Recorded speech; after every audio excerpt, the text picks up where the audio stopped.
Some talk, but still no action from Congress to pass an immigration bill that addresses DACA, the Deferred Action for Childhood Arrivals program.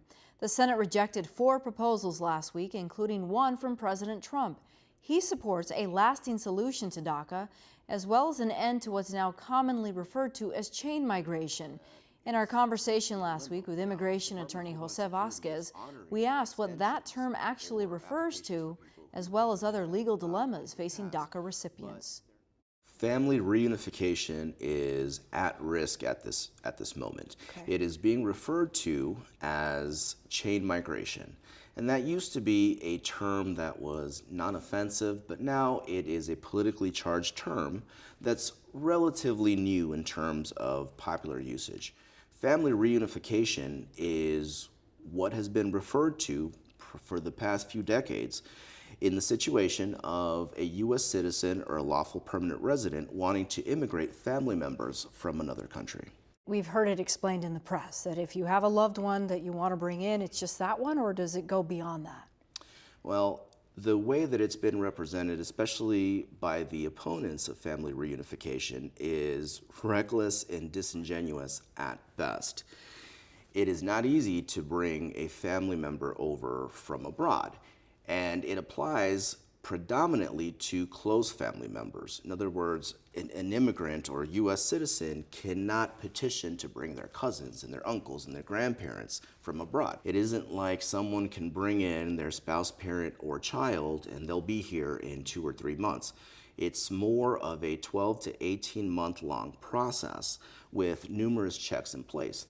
While we're on the note of families, during the course of our reporting over DACA recipients, there are quite a few who have younger siblings who are U.S. citizens. Mom and dad are not documented. And if DACA goes away, what becomes of those U.S. citizen children? It depends on their individual situations. Certainly, if they have family who are U.S. citizens or permanent residents that can take them in, that is one option.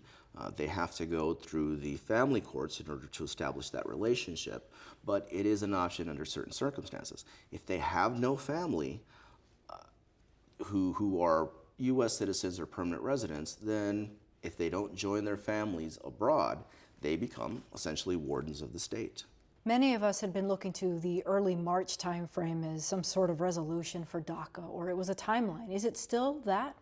We're hoping something comes out of Congress by that time. For DACA, there was a court injunction that's extended the period for certain types of filings. This month, Supreme Court justices met to decide if they would hear an appeal of that injunction, which was issued by a lower court in January.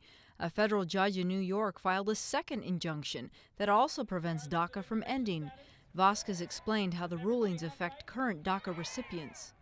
Anyone who has received DACA in the past or is currently a DACA recipient is able to file for an extension, or in some cases, if their DACA already expired, file another DACA petition that would potentially cover them.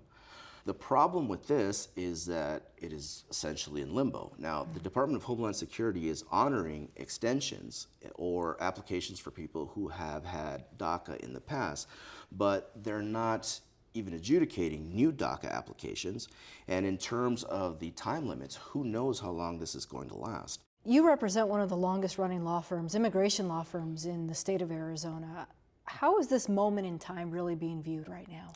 It's being viewed as a novelty. We have never seen this before, where there is a very vulnerable group of people, meaning the dreamers, who are at risk. And these are kids, really, for all intents and purposes, they are essentially American. They were raised in the U.S., they've gone to school here, worked hard here, contributed to society. They really are our kids. And they're being used as political pawns for a bigger agenda that will ultimately be detrimental to them anyway. So there's a lot of concern for our most valuable group of people, group of young people who are the dreamers.